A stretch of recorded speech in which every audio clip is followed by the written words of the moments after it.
so much for sharing your time with the business students at Blue Ridge Community College. Lynn, it's a pleasure to speak with you, and we're so excited to have you introduce the module on professional communication, persuasive messages, sales messages, and of course, cover letter development as part of the career portfolio. Please introduce yourself, the business in which you work for, and tell us a little bit about it.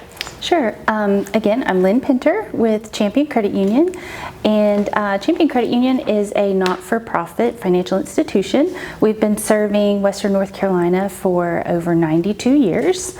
We serve the 9 western counties of North Carolina, and we have about 38,000 members now that we serve.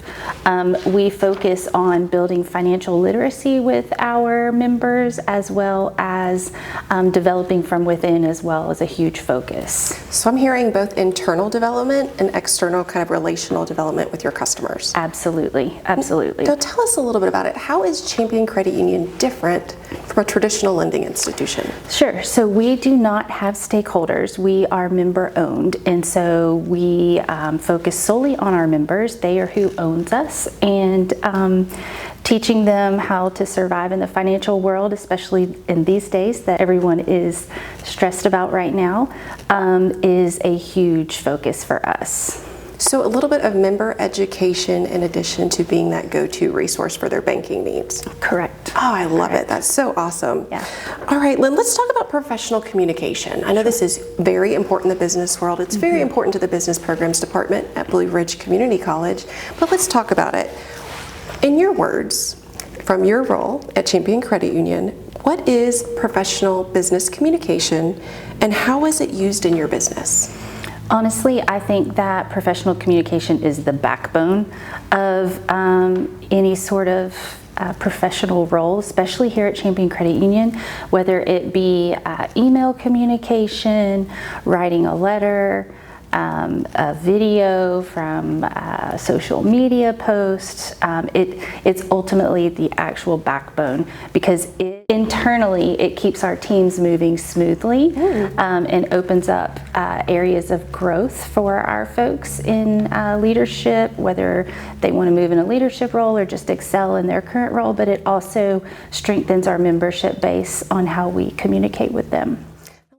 All right, Champion Credit Union has a variety of outlets in which they communicate both to internal, so your employees and your coworkers, but also externally to your customers. If I'm correct, you all have digital platforms, including your website, your chat-based feature on that website, and email communication. You also have advertising and promo pieces that go out in the mail, and customer service from the moment you set foot on any Champion Credit Union property.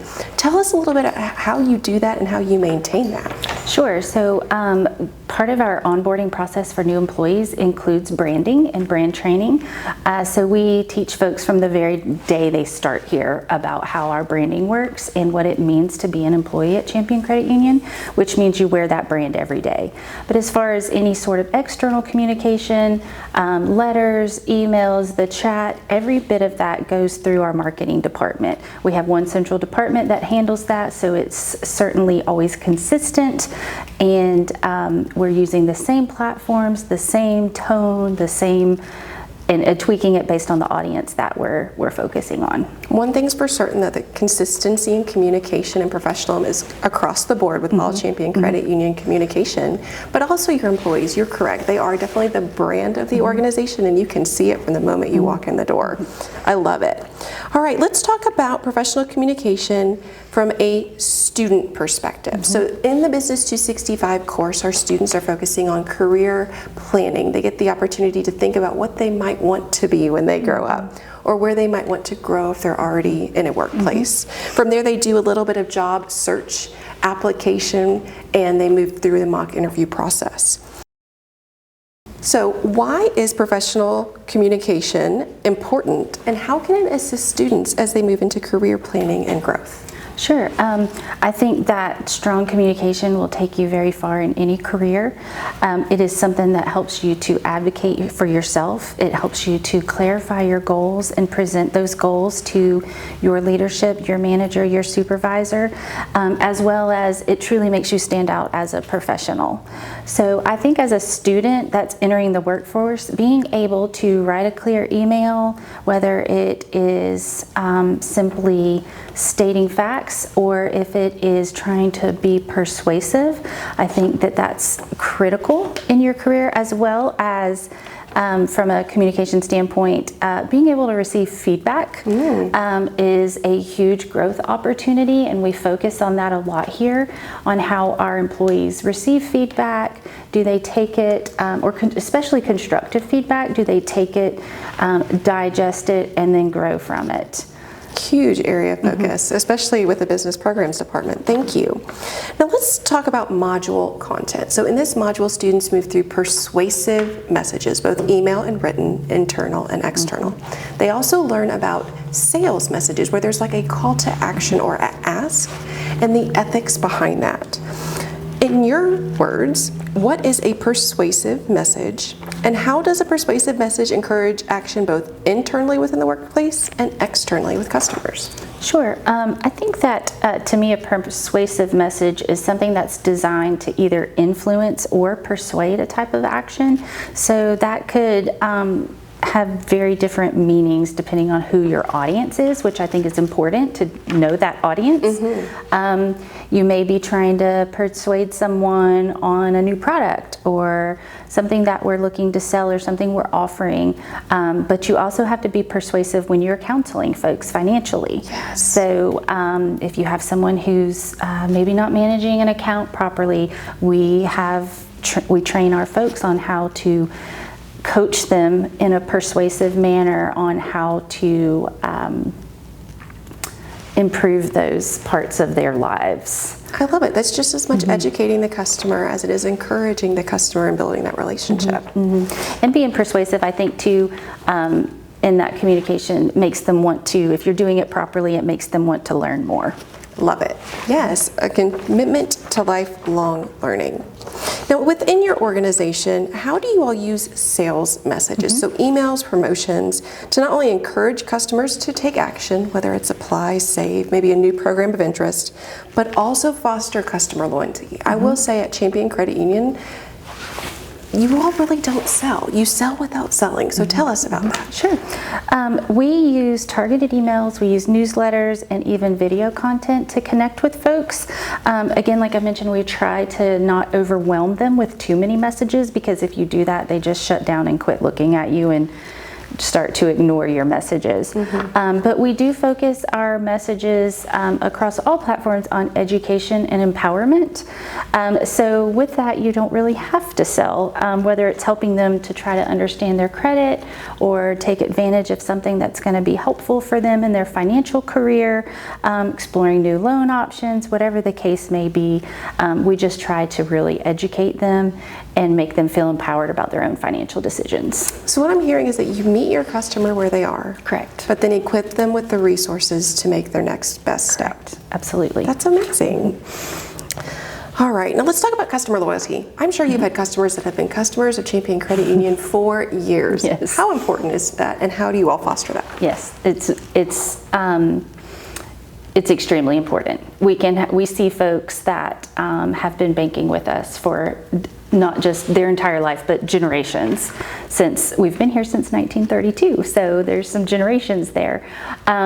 The loyalty, I believe, comes from us always doing the right thing, which is part of our business model. No matter if we have to take a loss, we're going to do the right thing for folks. Sounds like a little bit of ethics coming into that discussion. Absolutely, absolutely. Anytime we have a situation that we have to discuss, we sit down and say, what is the right thing to do here? Love it. All right, let's talk about professionalism in the business environment. This is core to this entire course is equipping our students to enter the professional business world and be ready. When we start to think about professionalism in the business environment, what are a few traits and skills that demonstrate this, in your opinion? How are these connected to professional communication and sales? Sure.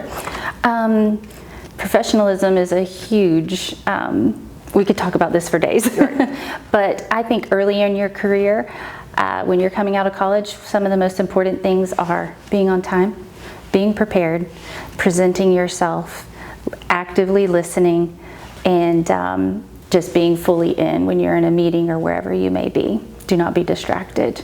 Because in the beginning, when you're starting out in your career, you have to build trust no matter where you go.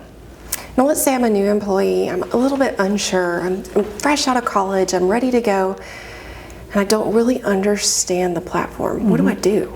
You just be a sponge. You listen. You find a mentor in your organization and you start speaking with them outside of those meetings, but in the meetings you just be a sponge. I love it. So just gain all you can from the wealth of resources and wisdom around you. Now as I start to get a little bit more comfortable and I'm ready to take those next steps, what do I do? Yeah, I think prepare yourself, always being prepared for a meeting or wherever you're going. And sometimes over preparation can be negative, so do not over prepare, but prepare yourself for the content, the topic, and be bold, be ready to speak up. I like it. Be bold, be prepared, be ready to take that next step. Now, I think a lot of students think that the meeting is the work versus the work that's done outside of the meeting, and the meeting being the stage in which you present and make a decision. What are your thoughts on that? The work comes before and after the meeting, especially when we have meetings here. The meeting time is actually the collaborative space where we come in and we talk, we throw ideas around the table, but those ideas have to be generated prior to the meeting. Once you're in the meeting, it's too late. Right. So we start tossing the ideas around the table. We oftentimes make a decision, and then after the end of that meeting, everyone is sent out with their tasks and their basically their action plan, and we make it happen. You said my two favorite words, action planning. Let's touch on that briefly. Action planning is a huge area of focus, especially when students say, in this hyper learning environment in an 8-week course, I just can't keep up. Let's talk about action planning. If you have a deadline for a meeting on a Tuesday, how do you work backwards to develop that action plan? Yeah, for me personally, I set out sort of blocks of time and dedicated space to focus on whatever deadline I'm trying to meet or whatever goal I'm trying to set. And I honor that time. So if I have an hour set aside to work on this specific project, I make sure that that happens. You can't always eliminate distractions, but you can certainly try to reduce them, whether it be personal distractions, work distractions. There's always going to be an emergency that comes up, but sometimes if it's a very important project, you may want to set out a couple of extra times and then give yourself an extra 30 minutes to absorb that time that you've been distracted. I love it. Or that you got called for. So working backwards, working ahead, and setting aside dedicated time. But you also mentioned allowing for those emergencies and those distractions. Life happens. We all recognize that.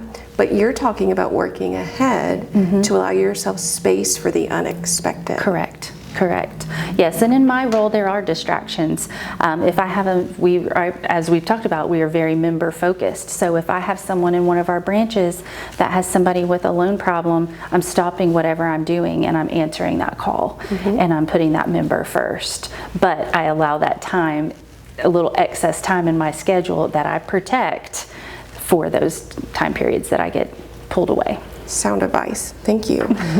Lynn, I've enjoyed working with you and being a colleague in so many facets throughout your career. I know that career growth and development, mentoring and mentorship has been a huge focus of yours. So share a little bit about your growth, if you're comfortable with that, with our students, and then we'll move into our last question. Sure. Well, I graduated college in 2002 with my bachelor's in science and a focus in business. My major was business management, and shortly after college I moved into the insurance world and was an underwriter for an insurance company for travelers for several years, and then moved into the finance sector. So started with a bank and moved to the credit union. So I've been here now for 13 years. I actually started as a loan officer and have moved into multiple roles. I don't even know how many at this point, but moved into multiple roles and am now in our director of lending position. So I oversee our mortgage sales department, our mortgage operations department, commercial lending, and our centralized consumer lending departments. You've really found your footing, and it's been such a joy to watch you grow. Now, with this knowledge and the wisdom that you have gained, let's share a few tips to assist students as they move into this career planning moment or career growth. So within this program, we have students that will be graduating and going into their first job within the business sector, or we have students that are already employed and looking to upskill and grow. So what are a few tips that you would like to share with our students as they prepare for career planning and growth, job search, and application in preparation to enter the professional business environment? Sure. Like I mentioned earlier, find yourself a mentor. And be specific about that mentor and be picky about that mentor. Make sure it is somebody that models what you want to be. Make sure it's somebody that meets that same professional level you want to be. If you find a mentor that maybe doesn't meet that, it could lead you down the wrong path. I would also, we talked about cover letters. When you apply for jobs, do not send a blanket cover letter. I read these when we see folks, and I can tell, or we interview folks, I can tell when they're tailored for another entity other than ourselves, as well as your resume. Tailor those to your specific job that you're applying for. I would also say practice your pitch. Ooh, Learn how to sell yourself.